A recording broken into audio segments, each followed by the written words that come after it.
찬양의 가사와 같이 우리의 진정한 소망이자 힘이 되시는 그 예수님을 언제나 동행함으로 승리할 수 있는 삶을 사는 205 목장과 우리 모두 되기를 주님의 이름으로 간절히 기원합니다. 사람은 불완전한 존재이기 때문에 아이러니하게도 더욱 완전한 존재가 되기 위해서 애를 쓰곤 합니다. 저 아담과 하와가 그랬고 수많은 믿음의 조상들 또한 이러한 함정에 빠져서 오히려 하나님께 죄를 짓는 실수를 범하곤 했죠.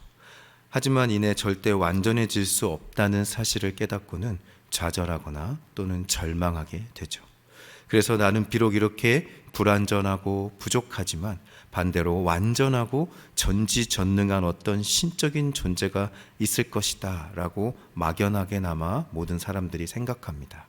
그래서 동서고금을 막론하고 어느 지역이든 사람이 생존하고 있는 곳에는 종교가 항상 존재하고 있는 것이 바로 이러한 이론을 뒷받침하고 있죠. 그런데 우리가 그런 신적인 존재를 상정하는 이유는 자신의 부족함을 깨닫고 겸손히 자신을 되돌아보는 차원에서 자기 성찰적인 성격이 아니라 그 반대인 경우가 대부분이라고 할 수 있습니다. 그래서 그렇게 완전하고 충만하신 분이 이 세상을 완벽하게 창조하셨다면 이 세상에는 죄나 악이 없이 마치 천국과 같은 아름답고 선한 것만 가득해야 하는 것이 아닌가라는 원망 섞인 한탄을 내뱉게 되는 것이죠. 정말로 신이 있다면 어떻게 이렇게 불공정하고 불완전한 불평등한 사회가 이렇게 계속 지속될 수 있는가? 혹은 자연재해와 같은 악이 이렇게 우리 인간들을 괴롭힐 수 있는가라는 의문이 고난과 고통 가운데 자연스럽게 딸려올 수밖에 없는 것이죠. 이러한 심리는 현재 나의 부족한 모습들을 모두 세상을 이렇게 불완전하고 혹은 불의하게 만든 신에게 책임을 전가하려는 심리적인 투사 현상이 반영된 것으로서 인간의 비뚤어진 책임 전가 의식을 우리는 적나라하게 살펴볼 수 있습니다. 그렇다 하더라도 과연 완전한 신이 만든 세계가 어째서 이렇게 불완전한가라고 성경이 말하는 대로 우리가 살펴본다면 원래는 완전한 세상이었지만 인간의 죄 때문에 이렇게 되었다면 왜 신은 인간을 이렇게 죄에 노출된 이런 불완전한 존재로 만드셨는가 등의 질문 등은 인류의 역사와 함께 그 맥을 같이 할 정도로 오래전부터 끊임없이 제기되어 왔습니다. 이러한 질문을 바로 신학의 한 분과인 조직신학에서는 신정론이라고 하여 따로 분류하고 있는데요. 이 신정론은 완전한 신이 과연 정말 그렇게 완전하고 정의롭고 공평하신가를 따져보는 조직신학 분야의 꽃이라고 할 수 있습니다. 다시 말해서 가장 대답하기 어렵고 난해한 영역이 바로 이 신정론의 영역이기 때문에 역사상 그 어떤 위대한 신학자와 믿음의 조상이라고 할지라도 누구라도 만인이 공감하고 인정할 만큼 시원한 대답을 내놓은 사람이 없을 정도로 아직까지도 이 신정론은 우리에게 있어서 미지의 영역이자 신학의 궁극적인 영역이라고 할 수 있겠습니다.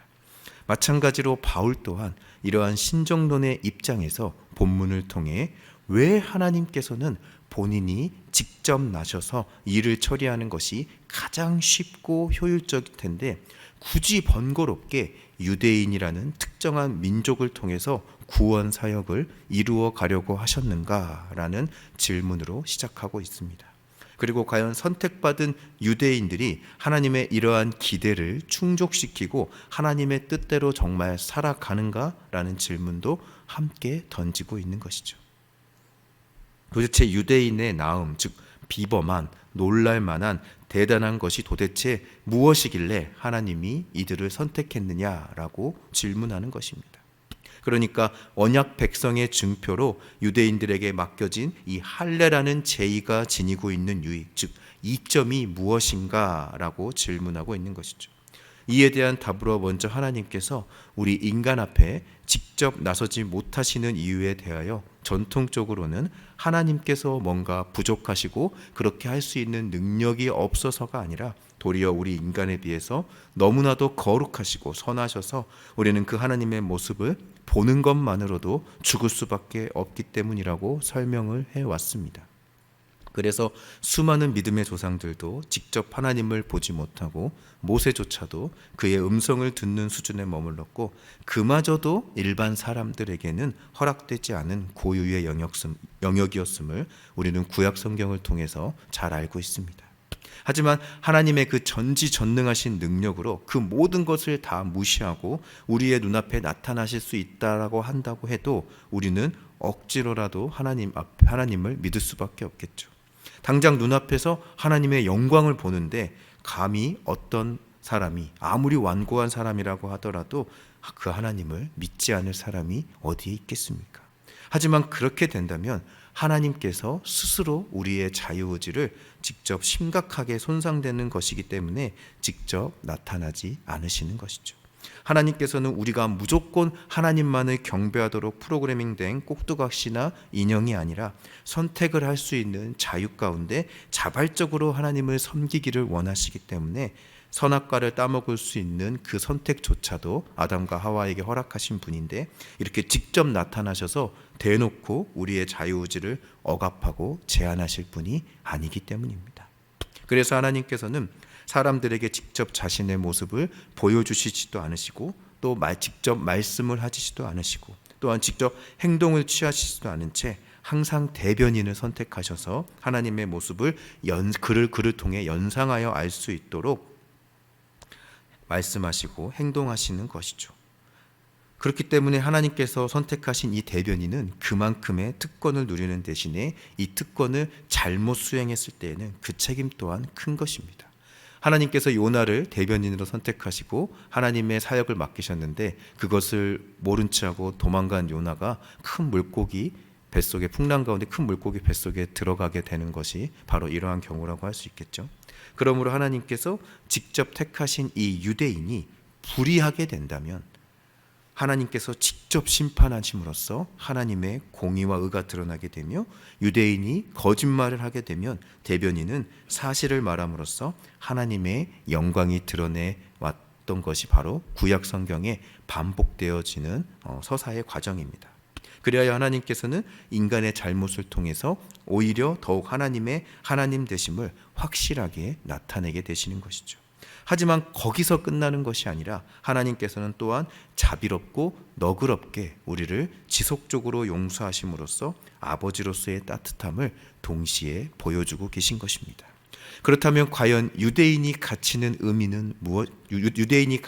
이 의미란 무엇일까요? 그저 실패한 하나님의 지우고 싶은 과거일 뿐일까요? 이제 예수님께서 오셨기 때문에 쓸모없어진 낡은 구시대의 유물, 그 이상도 그 이하도 아닌 것인가요? 아니, 오히려 복음 전파를 반대하는 완고한 유대교를 따르는 사람들일 뿐인가요? 이에 대하여 바울은 그렇지 않다라고 말하고 있습니다. 비록 지금 당장은 예수님을 인정하지도, 그렇다고 율법의 진정한 의미대로 살지도 못하지만 미래에는 꼭 유대인들 또한 하나님의 구원 계획 가운데 포함될 수밖에 없다라고 말하고 있죠. 비록 구원을 받을 때에는 이방인들과 평등하게 하나님 앞에서 똑같이 심판을 받을지라도 선택받은 유대인들의 그 특권이 있으니 끝까지 하나님으로부터 버림을 받지는 않을 것이다 라고 바울은 믿은 것입니다. 그래서 본문 2절 말씀과 같이 유대인들은 하나님의 말씀을 맡은 특권을 가지고 있기 때문에 언젠가는 진리를 깨닫고 하나님께로 돌아올 가능성이 열려 있다라고 말하죠. 여기에서 말씀이라 쓰여 있는 글자, 즉 성경 자체를 의미하는 것이 아니라 직접 하시는 말씀 또는 직접 입으로 하는 선포, 혹은 신이 뜻을 구하는 인간에게 신탁을 내리신다는 의미를 가진 헬라어 타로기아를 사용하고 있습니다. 이 단어는 구약 성경에서 말을 듣지 않는 발람 선지자에게 당나귀의 입을 통하여 말씀하실 때 쓰였고요, 모세에게 십계명의 말씀을 주실 때 쓰였고, 이사야서에 기록한 거룩한 자가 말씀하심 등의 의미로 사용되고 있습니다. 즉 유대인들에게는 이러한 말씀이 맡겨져 있다라고 했는데 그 뜻은 수동태로서 신뢰되어졌다라고 번역할 수 있죠. 이러한 관점에서 우리가 다시 생각해 본다면 하나님께서 유대인을 통하여 말씀하실 수 있을 만큼 그 유대인들이 믿음직하게 보였다, 그래서 그들을 선택했다라고 번역할 수 있습니다. 그렇습니다. 유대인들은 하나님이 보시기에 모든 민족과 사람들 중에 하나님께서 가장 신뢰할 만한 가능성을 보였기 때문에 하나님으로부터 선택을 받았습니다. 물론 그러한 배경엔 조상인 아브라함의 영향력도 물론 무시할 수 없겠지만 어쨌든 하나님 보시기에 가장 좋고 합당해 보였다라는 것이죠. 그렇기 때문에 비록 지금은 예수님을 인정하지 않기도 하고 율법을 잘못 지키고 있는 부분도 많이 있지만 언제든 하나님께로 다시 돌아올 수 있는 가능성이 큰 민족이다라는 것이죠. 그래서 유대인들의 잘못에 대하여 바울은 내가 증언하노니 그들이 하나님께 열심히 있으나 지식을 따른 것이 아니니라. 하나님의 의를 모르고 자기의 의를 세우려고 힘써 아버지의 하나님의 의에 복종하지 아니하였느니라 라고 로마서 10장 2절부터 3절에서 말하고 있는 것이죠. 우리 장로교의 아버지다라고 말할 수 있는 짱깔뱅은 유대인과 아랍인과 그리스도인에 대하여 이렇게 분류하고 있습니다. 유대인이나 아랍인이나 그리스도인이나 동일한 하나님을 부르고 또한 알고 있으나 유대인들은 그 아들인 예수를 부정하고 아랍인들은 그 아들인 예수를 상대화시키고 그리스도인들은 삼위일체 하나님을 믿는다라는 차이가 있다. 이렇게 깔뱅이 잘 지적하고 있듯이 하나님께서 유대인들을 통해 말씀하시는 것은 요한복음 3장 16절의 말씀, 하나님이 세상을 이처럼 사랑하사 독생자를 주셨으니 이는 그를 믿는 자마다 멸망하지 않고 영생을 얻게 하려 하심이라 라는 사실입니다. 선택받은 유대인들만 구원을 받는 것이 아니라 누구든지 하나님의 아들인 예수님만 믿으면 인종과 민족의 구별과 차별 없이 모두 구원을 받을 수 있다라는 것이죠. 이것은 하나님께서 유대인이라는 이 한 민족을 통하여 말씀하셨듯이 구원에서도 이 한 분 예수님을 통하여 이루어진다라는 것입니다.